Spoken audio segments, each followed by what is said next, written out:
Yarigai is not just about, okay, do you have the sense of purpose? No, sorry, you don't have Yarigai. No, but there's several paths there. You enjoying that intrinsically, that's one path to approach. If you feel you're not really enjoying it, in fact, but you strongly feel the social contribution, maybe that's another path to work on. And maybe that could potentially lead to another aspect too. So thinking about it more flexibly is another way to use it.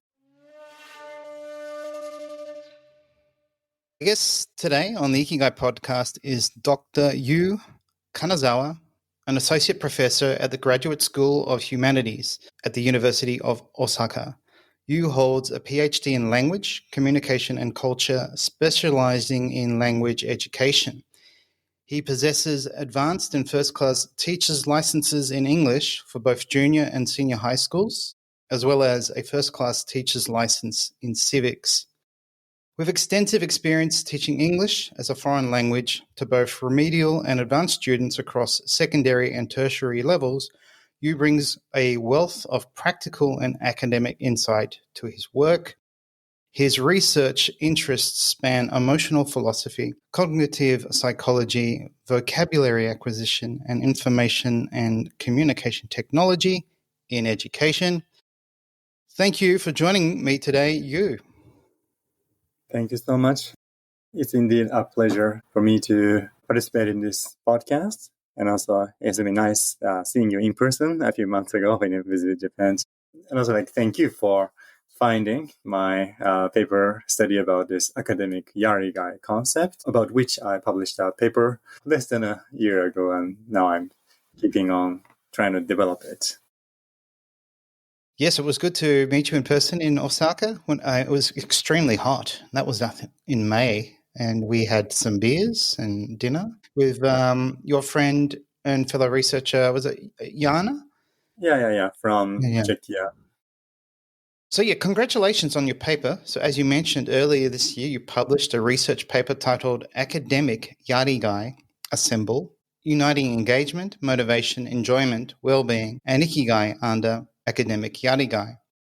And we're going to dive into your paper on this episode. So I think it would be helpful to start with defining and comparing Yarigai and Ikigai. So would you like to do that? Sure.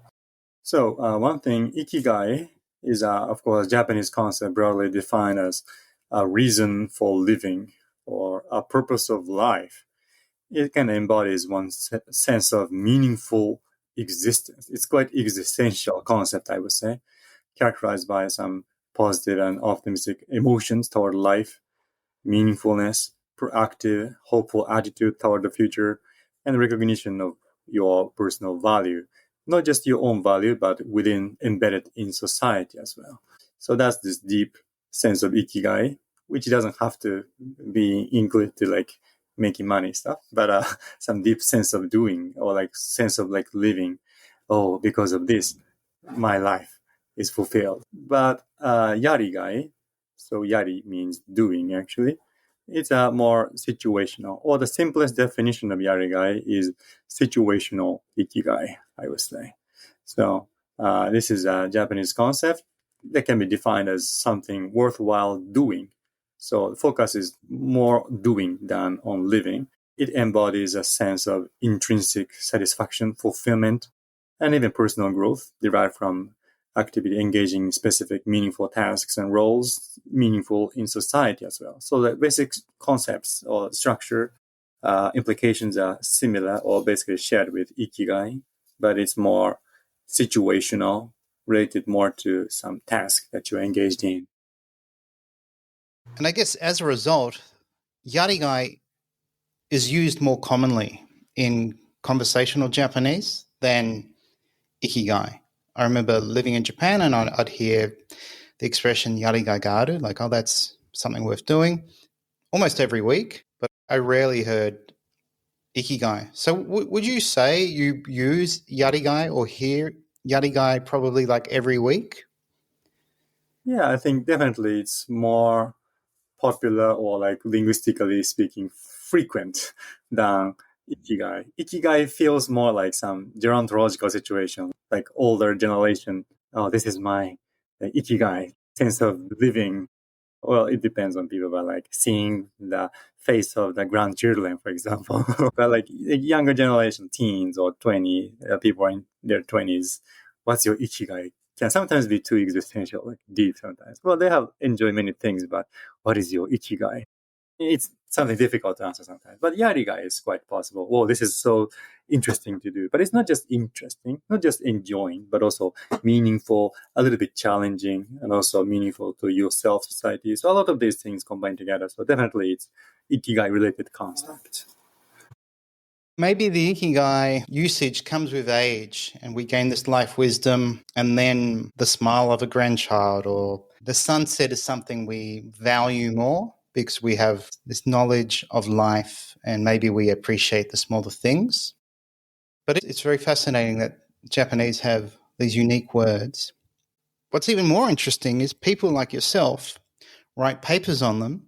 So earlier this year, you published a research paper titled Academic Yarigai Assemble, Uniting Engagement, Motivation, Enjoyment, Wellbeing, and Ikigai under Academic Yarigai.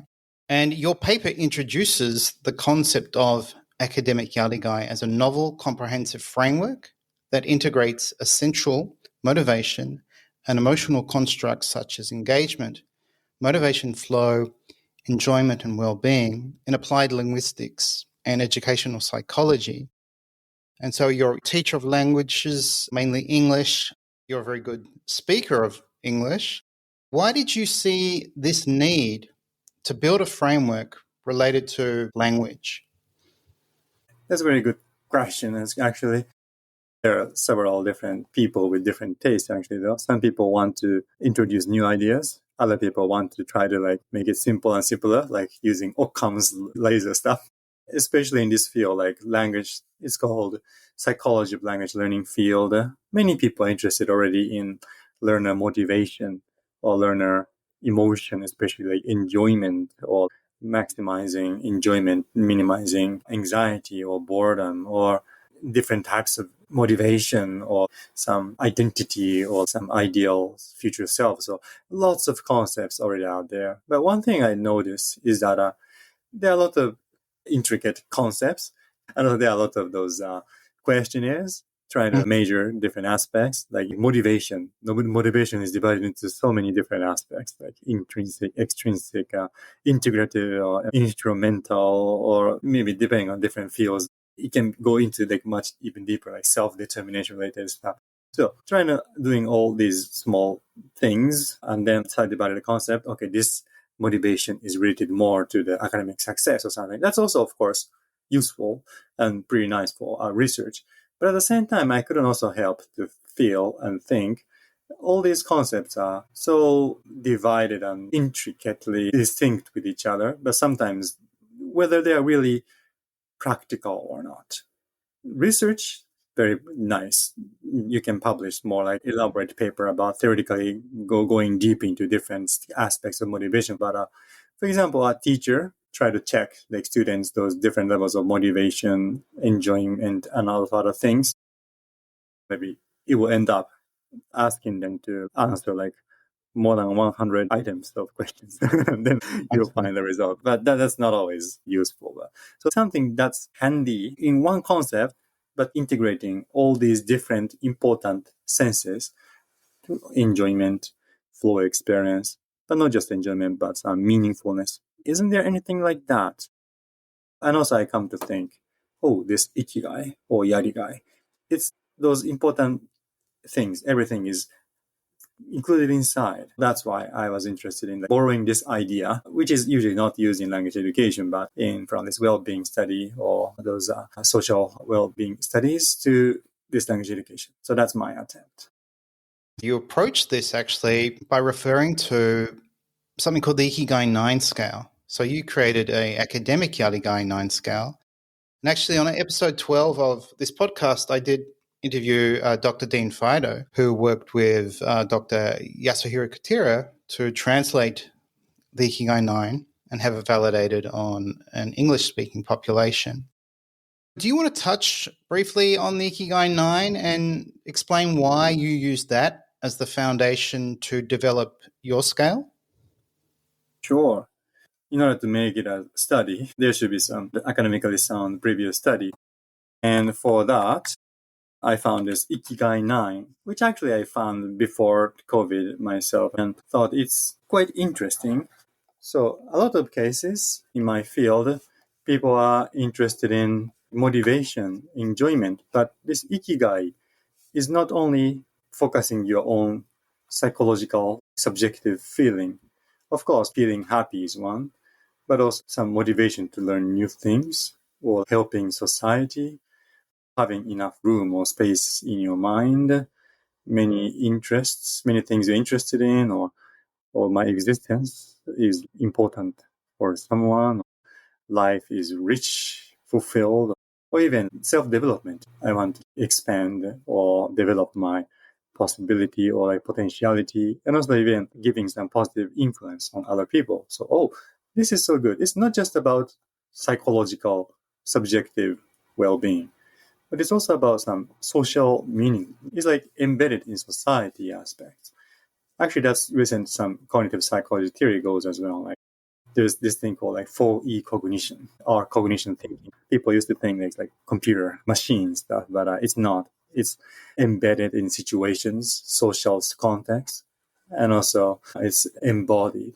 We have to take into account that we have our bodies. We are actively doing something. We have our agency to do things, even changing society. And also recently there's this AI stuff out there. We have tools. Our cognition is going beyond our brain ideas. So this idea is ikigai.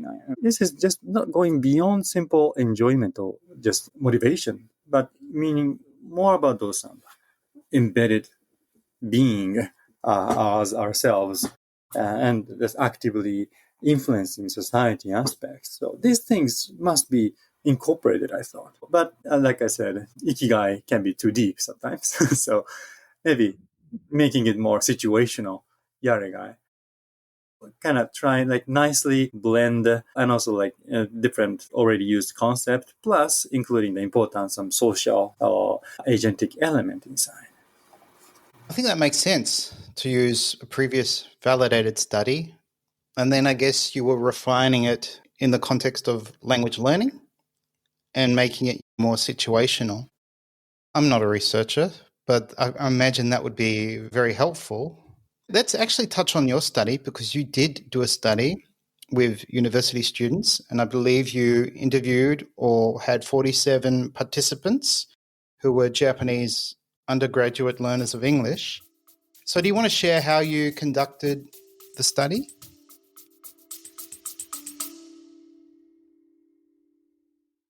Hey, it's Nick here. Do you want to become an Ikigai coach? The Ikigai Tribe Coach certification is the only program supported and endorsed by Japan's leading Ikigai experts. You'll learn authentic research, practical coaching tools, and join a global community of coaches making a real impact. Find out more at ikigaitribe.com. Now back to the episode.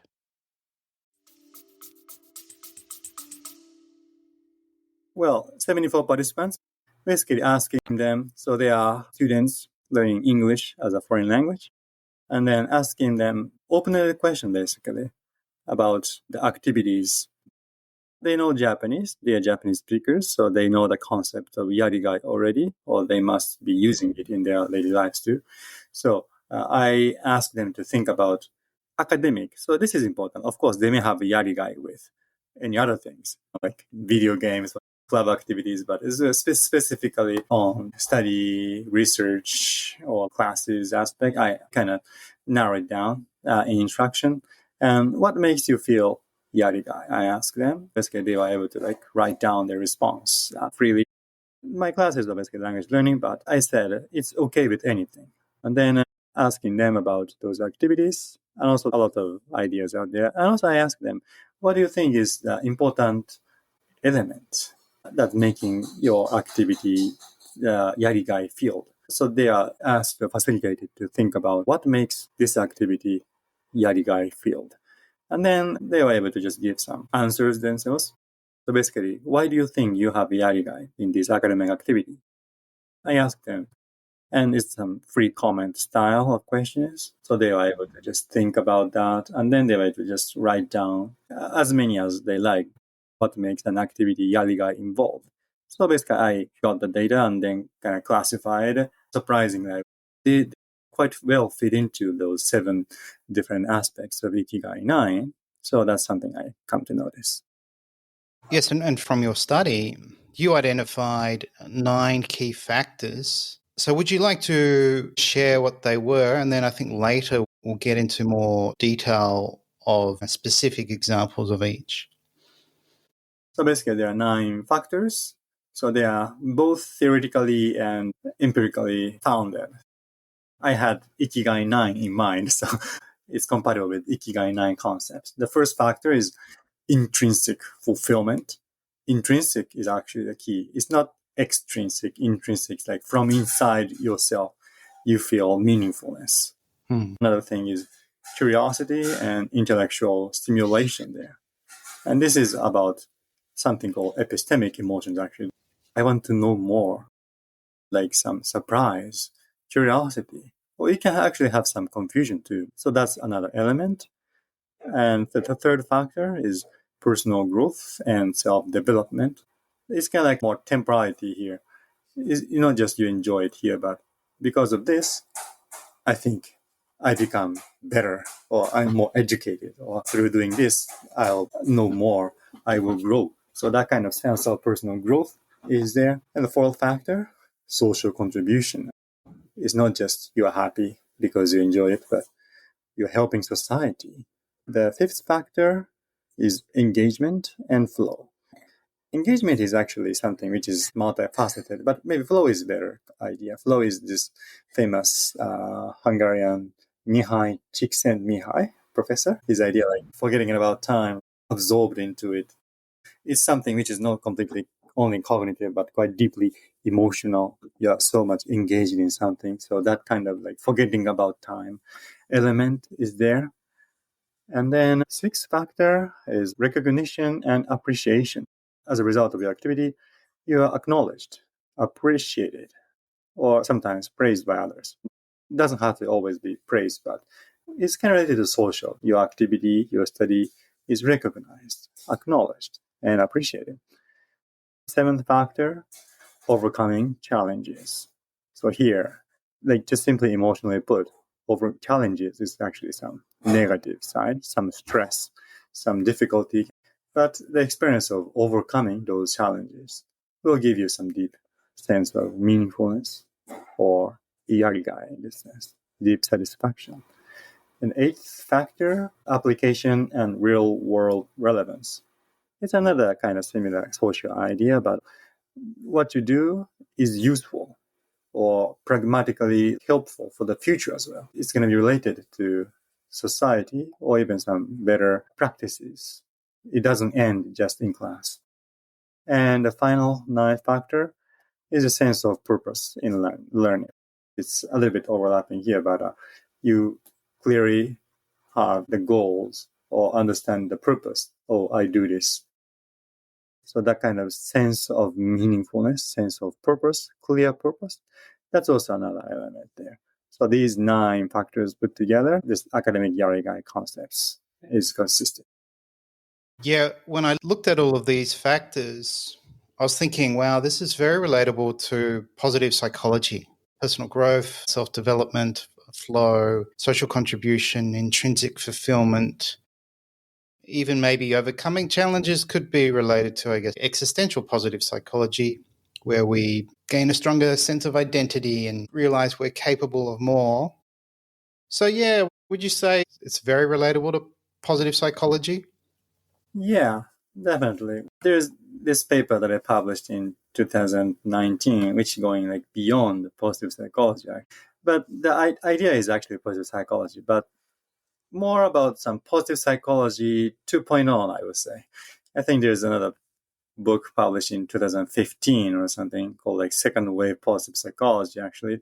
Where it's talking about some misunderstanding of positive psychology was about, okay, positive psychology is people thinking about, okay, like happy is good or enjoyment is good only, but that would just kind of try not to look at the negative side. There's a lot of those papers that I dug in deep into. There's Against Happiness or Happycracia, or some books talking about the danger of positive psychology, especially if you mistaken it as, okay, let's just aim for happiness.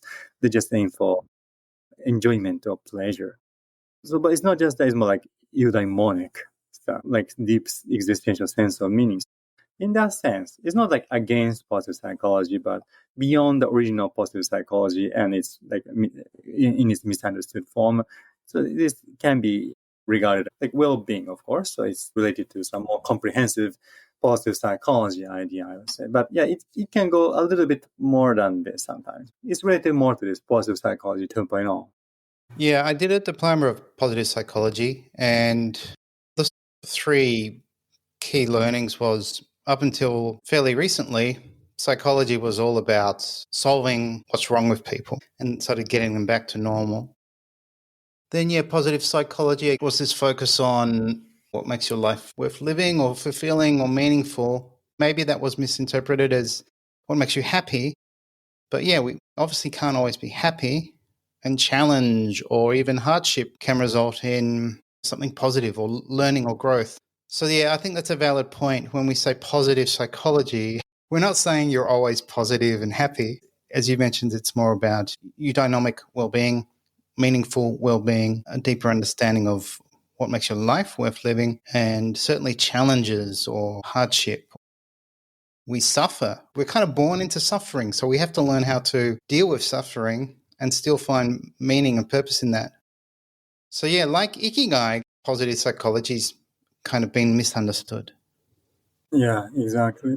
I may not always use the word positive psychology, but of course, in its real form, I would say, in its not like vulgarized, misunderstood form, it really is that kind of like existential positive psychology for sure. So moving on with these 9 factors, you went on to create your scale with 9 scale items, and obviously they relate to the 9 factors. As you know, once I read your paper, I sent you a message and thought, oh, wow, this is very helpful. Can I share it with my students or clients? Because I thought the 9 items were very helpful and very useful for understanding, I think, both Yarigai and Ikigai to some degree. So do you want to share the 9 items and how they relate to each factor? Sure, I'm happy to. So the first item goes like this. I feel personally fulfilled when I study. It's measuring intrinsic fulfillment, highlighting internal satisfaction and emotional happiness that students experience through academic enjoyment.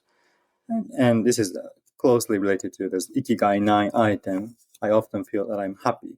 This is more about those some subjective happiness feeling aspects. Definitely, it's important aspects. So, personally feeling fulfilled when I study. So that's the first item. And item 2, I enjoy learning new things and find it intellectually stimulating. And it addresses curiosity and intellectual stimulation. And this dimension emphasizes learners' excitement and eagerness to explore new knowledge.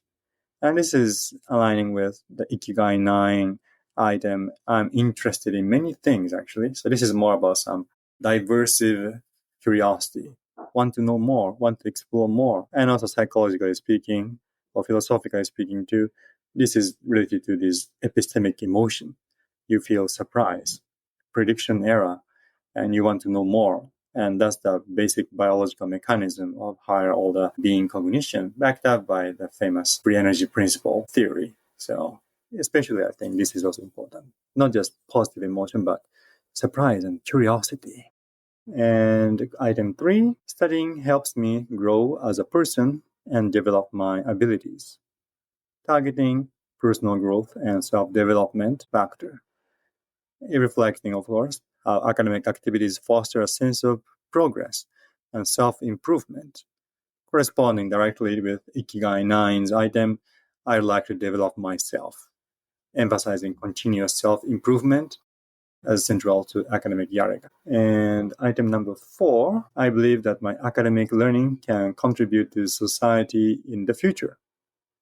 It captures the dimension of social contribution, of course, illustrating learners' recognition of the academic efforts societal relevance, and potential impacts.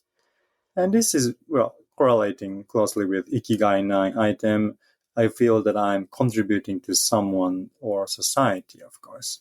So you have some connection with society, reinforcing the importance of perceiving academic pursuits as meaningful and socially beneficial.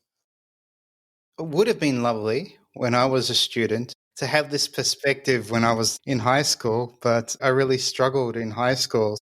I didn't enjoy learning, and now I love learning. And all these items really resonate with me now, probably because I'm learning what I want to learn or I'm exploring my curiosities.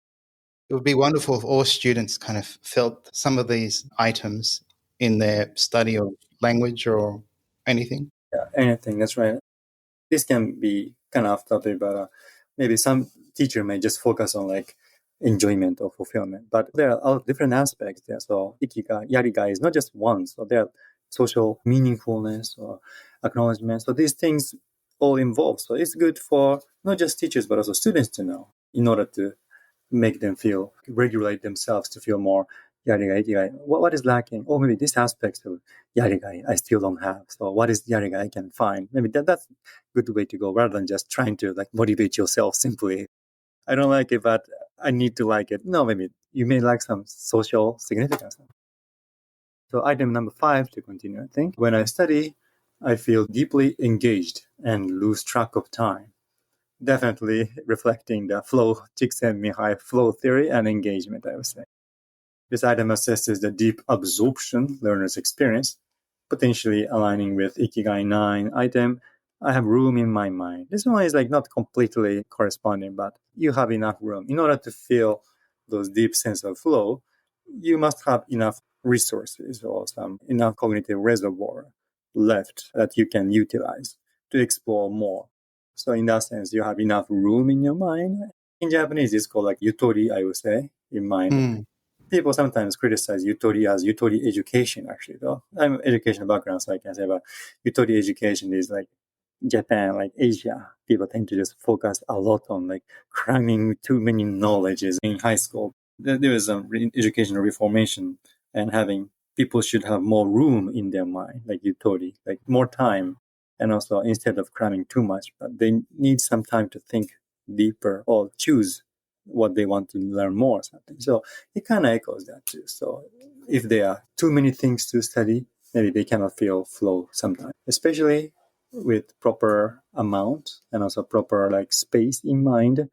They can just forget about time and enjoy what they want to study.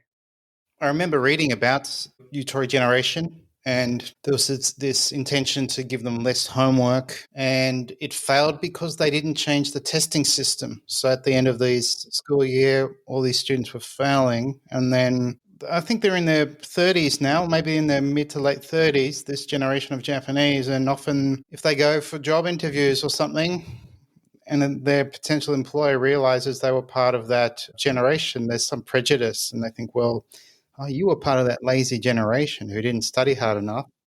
Yeah. Have you heard stories like that? Yeah, actually, like I am one of the oldest tutor generation. I remember I used to like 6 days a week of studying, got 5 days. So Saturday classes and also the textbook got a bit thin, which I didn't like myself actually though. But I like the spirit, how it can really actualize or operationalize is another question for sure though. But of course, if they have students, sometimes if students have more room or space or leisure, they may study, but they may also less enjoy academic stuff. So that's a difficult point for sure. But I talk with like people, students from not just from Japan, but kind of similar situation. For example, like China, Korea too. Fierce entrance examination and students are cramming a lot of knowledge stuff out there. So like some students will be successful, but that's also kind of diminishing creativity or critical thinking or applicability of the knowledge for the real life. So the aim for learning is test. It will be. So how it can change is very difficult question. I think we still don't have the answer, but I like the spirit, I would say.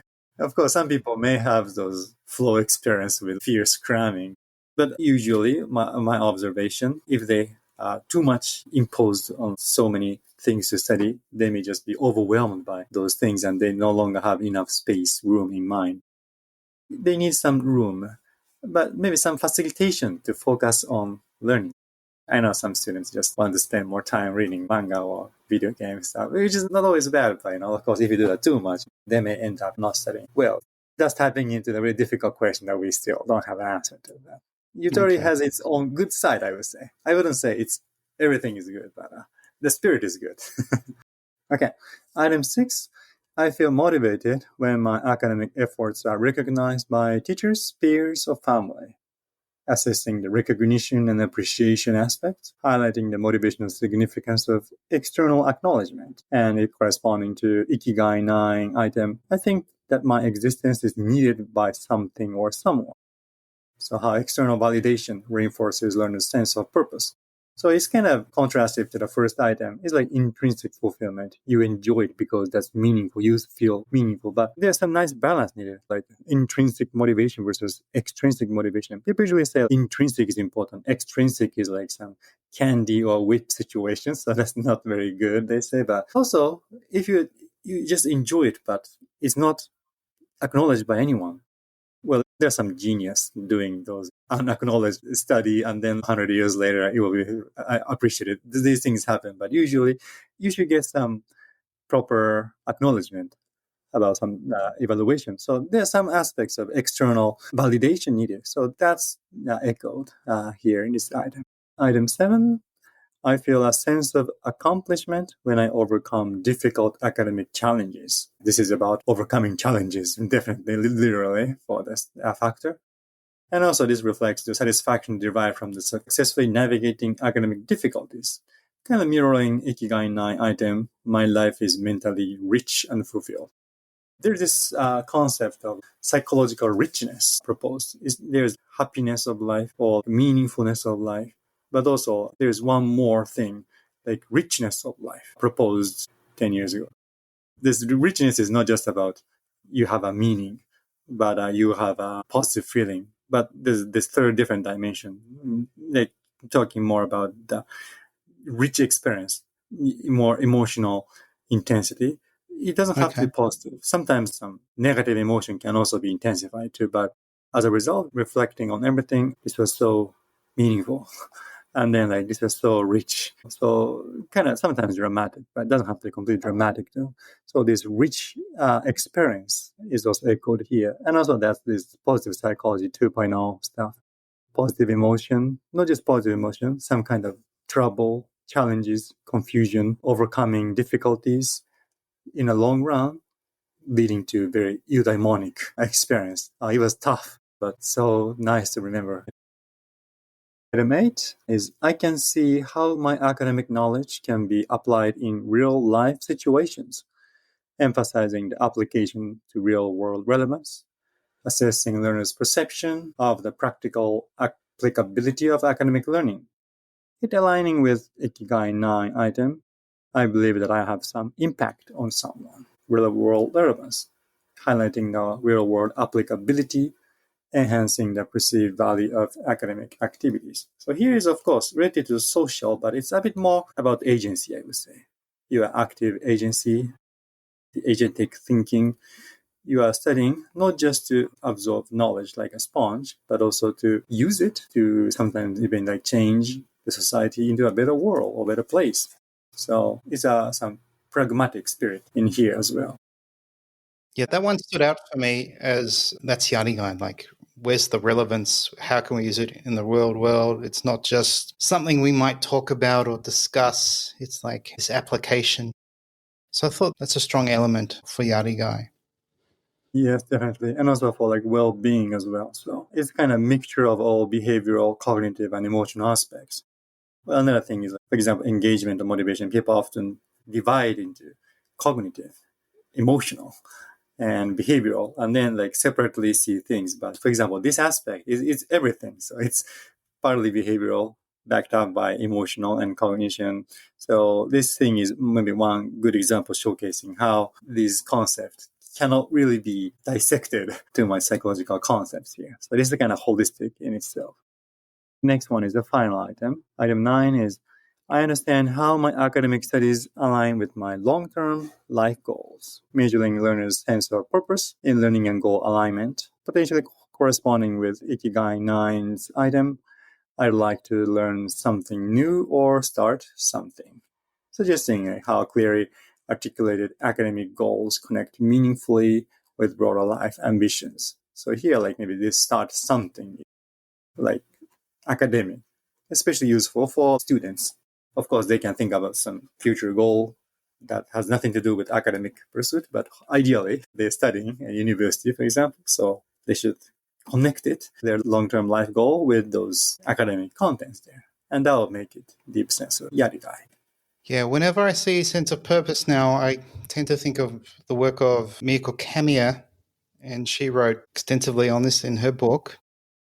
So it's not just purpose, it's this sense or feeling of purpose that what I'm doing is worthwhile or might be worthwhile in my future, something I can use. And it's not just something I'm learning for the sake of learning. I think in the West, there's also this mistake to equate Ikigai just to purpose. And as we've explored, it's a multifaceted, multidimensional concept with all these factors of intrinsic fulfillment, curiosity, growth, social contribution, engagement and flow, recognition and appreciation, overcoming challenges, and real world relevance and application. And then, a sense of purpose is part of the puzzle. Would you say anyone stands out stronger than others, or is it very subjective to the individual? So actually that might relate to my future study. This scale is actually some trait Yarigai, I would say. How much you have Yarigai in academic study field in general. And also this is self-report thing. One limitation of self-report thing is some people who is quite eager, motivated, like more than what actually he or she is, may report, yes, I have high sense of meaningfulness or something. Especially in Asian context or Japanese context, some people who are feeling those sense of enjoyment but kind of modest. Well, like maybe my score is not that high. So there's some of those subjective differences out there. So whether just comparing the average of these scores, to what extent it is really meaningful is something we have to carefully check. But balancing these different aspects, maybe not just one, but it's possible that some people have very strong Yarigai, but maybe one or two items quite low score sometimes, right? So if that was the case, like what's happening to that is nice to. Of course, there are some students, like I said, a student who couldn't study for some reason, but now finally he or she can come to school and she can study. So these cases, Yarigai is so high in general, so motivated. Of course, that's kind of extreme case. Like if you look closely, maybe like, oh, this person has a pretty big sense of purpose, but actually there's not enough social contribution element. So you might notice that. In other words, that can be like not always be sustainable. Somebody who like burn out, I would say. If someone was so motivated to study a lot of Yarigai, but some kind of burning out may happen. So in that sense, if you look into it, for example, oh, this person has a so big sense of purpose or some intrinsic motivation, intrinsic enjoyment, but maybe completely lacked some social contribution element of stuff. So maybe in that case, maybe that could be bolstered or supported later. It could also be used to diagnose highly motivated people, how that person is highly motivated, or actually, or even people with not motivation, but in which aspect, especially they have, especially low, especially high motivation. It's quite case by case, I would say. Model cases will be there, but that can be, even if you look closely, quite complex and dynamic. Well, it is interesting because I guess if you took the scale, if our listeners took the scale and thought, okay, there's a subject I'm not really interested in, or I don't like learning, but I have to, maybe they can use this scale to find a way to actually find meaning or purpose or enjoy at least the process of learning. A usage of the scales, like, well, I'm not super passionate about this subject, but maybe learning this knowledge, I believe it will help me in the future with social contribution. Or maybe studying this subject's actually a challenge, so it ties to overcoming challenges. And it might give the student more meaning and purpose and might reset their mind on approaching study? There are several paths to Yarigai, in other words, I think. Yarigai is not just about, okay, do you have the sense of purpose? No, sorry, you don't have Yarigai. No, but there's several paths there. You enjoying that intrinsically, that's one path to approach. If you feel you're not really enjoying it, in fact, but you strongly feel the social contribution, maybe that's another path to work on. And maybe that could potentially lead to another aspect too. So thinking about it more flexibly is another way to use it, I think. There are like maybe potentially like 9 different aspects to approach, which you don't have to excel at everything from the beginning, but maybe like something that you can start better, focus on better for a better Yarigai. And then you can expand it more to others. Yeah, actually, to quote you, academic Yarigai fills a critical gap by emphasizing the lived experiential quality of academic tasks, which traditional motivational theories often inadequately address. So I think that's what we're talking about. It does give people a chance to find a way to do these academic tasks with lived experience rather than it being just a form of motivation that makes one study. I think you quoted from my motivation and academic Yarigai section. Especially motivations, there are a lot of theories out there actually, which is sometimes the validity of the construct is criticized. Motivation is kind of metaphorically explained as a kind of some energy, like or like some gasoline or some fuel to make you be more engaged and involved in something. Whether the metaphor is really valid or not is actually debatable. Actually, there's this book, Naming the Mind, published in 1990 something. And this construct of motivation is actually quite new. So there's those energy metaphor coming out, but before it was like will, or it was conceptualized quite differently. So actually this motivation concept itself is so new, and we don't know whether this is a natural kind. I've even published a paper about fall of motivation, basically criticizing that. So potentially maybe emotion can explain better. Emotion is a kind of natural kind, but maybe motivation is maybe not always. So in that sense, of course, there's motivational theories. There are a lot of intricate studies. Like, for example, in my field, this famous theory goes like ideal self, ought to self. So I have this, I want to be like this vision. That's giving me some motivation. Or I don't want to be, but I ought to be, ought to self. Well, they have their own important implications and meaningfulness, but whether they really capture this emotional dynamics, not just about I have this goal, so I want to do that kind of thing, but more enjoyment, everything organically put together. Maybe that you need to like consult different emotion concepts and theories, something somehow organically incorporating it into 69 factors. That kind of tapped into even emotions too. For example, this questionnaire is only 9 items, usually, which is so a lot of those nice validated items are dozens of items sometimes. But something that may happen is culturally that may be different. Like there's this enjoyment scale in like foreign language learning enjoyment scale is quite popular and famous one there. But then through a lot of different question items, trying to measure the students' enjoyability. But sometimes that include like I laugh a lot in class, or we have some internal joke in class or something. But for example, in Asian context, students really enjoying learning, but do they laugh a lot or do they like a joke with each other? Maybe not always. It's statistically really validated, actually, the factor analysis and all reliability checking down, actually. But there's this cultural difference out there, I would say.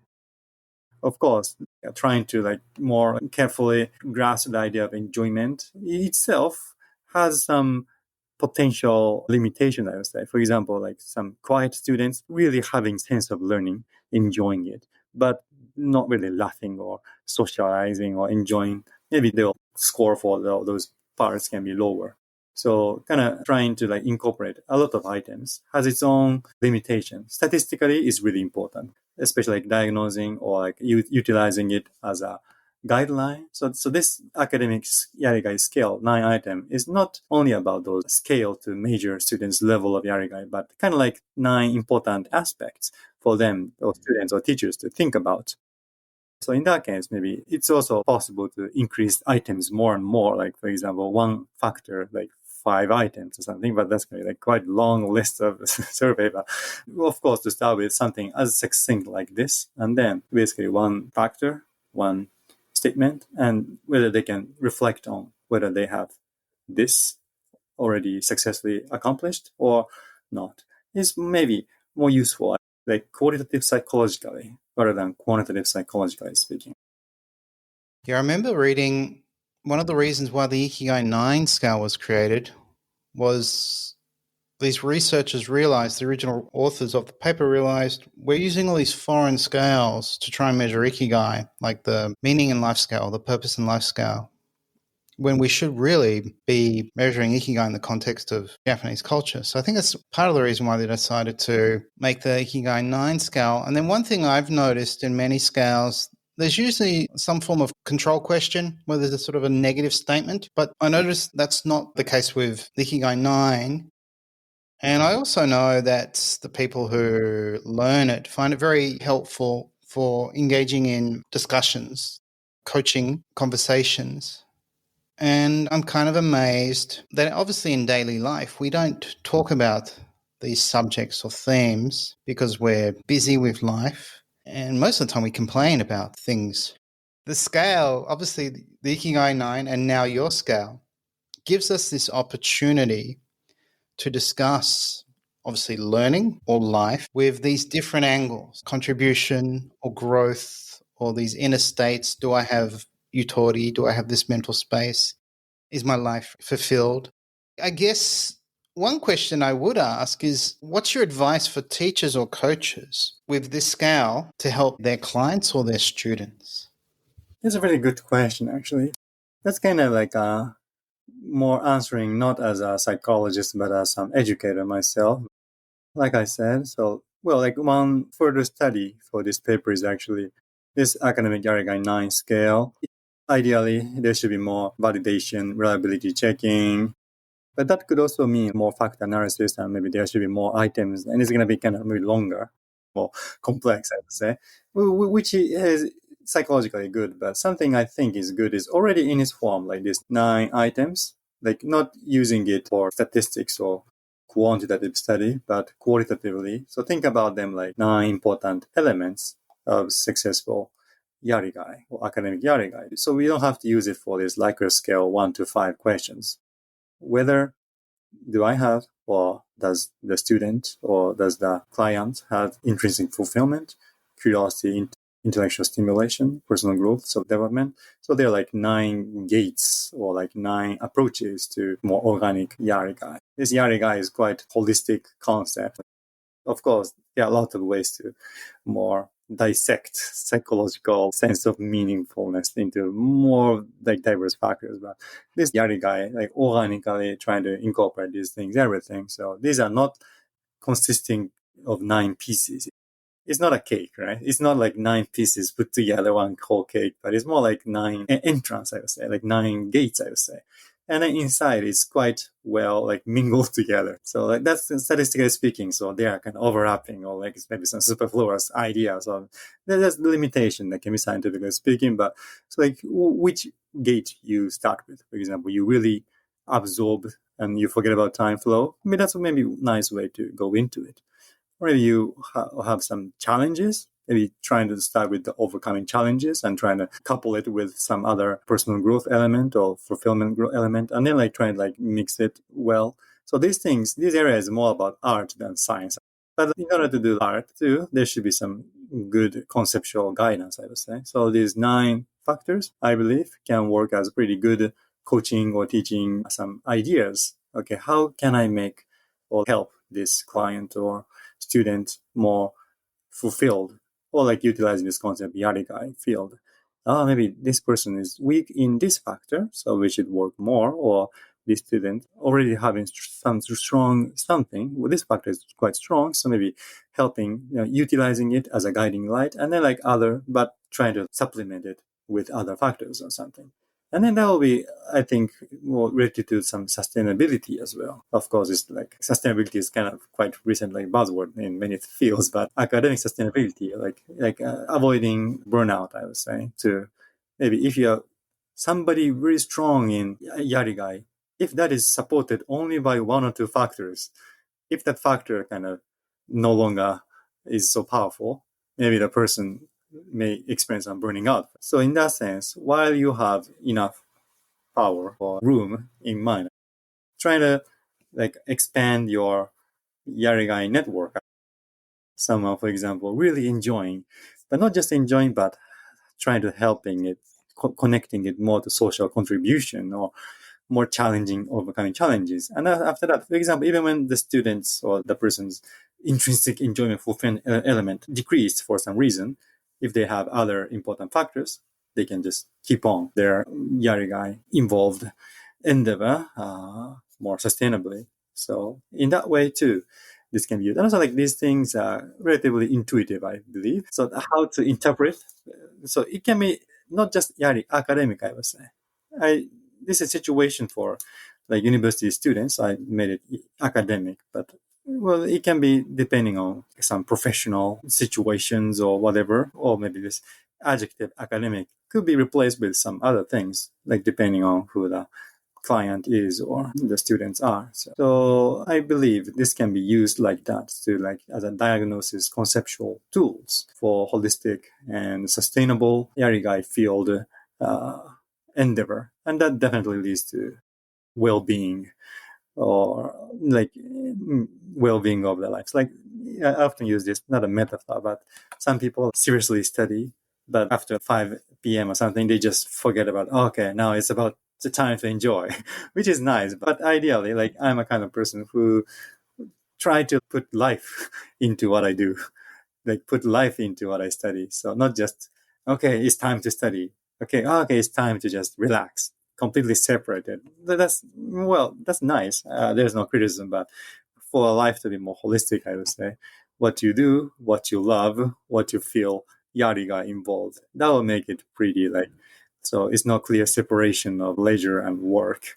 And that can be one of the ways approaches to well-being and trying to incorporate as many as and also yarigai and also as deeply as possible will make your work job study and more part of your like well-being itself too. So that's kind of my vision. I think the scale also highlights these are the benefits of learning. These are the benefits of studying. So if you study, there's growth and development. You can reach states of flow.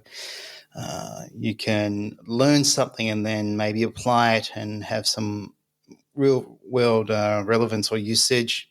You might even feel a sense of purpose as you study intellectual stimulation.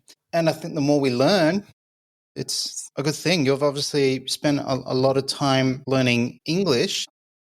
Was learning English a source of ikigai or yarigai for you? Fluent speaker, you've written papers in English, so you're very proficient. uh, Thank you. Actually, English has been a subject that I'm good at actually, but of course, but language itself, well, I'm interested in like learning other languages too actually, but language is definitely a tool, not just a tool, but through language you can expand your horizon. Of course, pragmatically you can communicate with people around the world, different point of view, and also you can learn different culture, different ways of thinking, just by learning it. And also you come to notice deeply in your own language as well, because sometimes the languages, there are a lot of dynamic influence. Oh, for example, like English or like Chinese or what languages, like this idea is quite similar, but this different. So you can kind of compare it in yourself, and that's a good cognitive like training yourself too. And even there's some studies of neuroscience studies suggesting for like bilingual, monolingual people having some less likely to have dementia or something. So maybe cognitively speaking too, like making your brain quite flexible, right? And also, so in other words, language learning itself is quite possibly a place for Yarigai too. It's not just you enjoy learning new things, you're curious, but also social relevance because you can communicate with people or read some things that's not written in your mother tongue and stuff, and recognize, appreciate because you can talk with people, and of course challenges involved, and real world relevance is really relevant because language is used. people out there. So a sense of purpose, by learning is meaningful. So in that sense, of course, a topic of language learning or foreign language is definitely one of the topics that's related to this academic Yarigai, relevant to feel with a lot of those epistemic emotions or surprise. Ikigai brought us together. We basically started to communicate. We've met in person, and now we've had this conversation all because of starting from one word. So it's quite powerful. Even one word can change your life. Ikigai's obviously changed my life. Yeah, yeah. So I do recommend having an interest in other languages and learning it. And maybe with your scale, people can be inspired to approach it with Yarigai, this desire to do it for all these benefits. So I think we've talked for over an hour and 20 minutes. So thank you for sharing your knowledge, for joining me today. It was great to meet you. I look forward to more of your future papers that hopefully you'll publish in English, so it'll be easy for me to read them. Yeah, basically plan to do that. And also, yeah, my progress is an ongoing project, so I'm even expanding more and more into like situational Yarigai, like Yarigai. This Yarigai is like more about trait Yarigai, but more about each task Yarigai. That's something I'm also working on too. So yeah, there will be more papers and presentations and other stuff. So usually I put those things on my social media and other things. So yeah. Awesome. I look forward to that. Maybe we'll do another podcast when you've written another paper. Yeah. Thank you. Yeah, thank you for joining me today. Yeah, it's my pleasure, and so nice. Another pretty good, I would say, Yarigai moment. Communicating with people, and yeah, nice discussion. That's definitely an Yarigai. Yarigayata. Yarigai, yeah. Thank you. Thank you. This episode was brought to you by the Ikigai Coach Certification Program, the only Ikigai Coach certification supported and endorsed by Japan's leading Ikigai experts. If you'd like to help others discover meaning and purpose in their lives, visit ikigaitribe.com to learn more.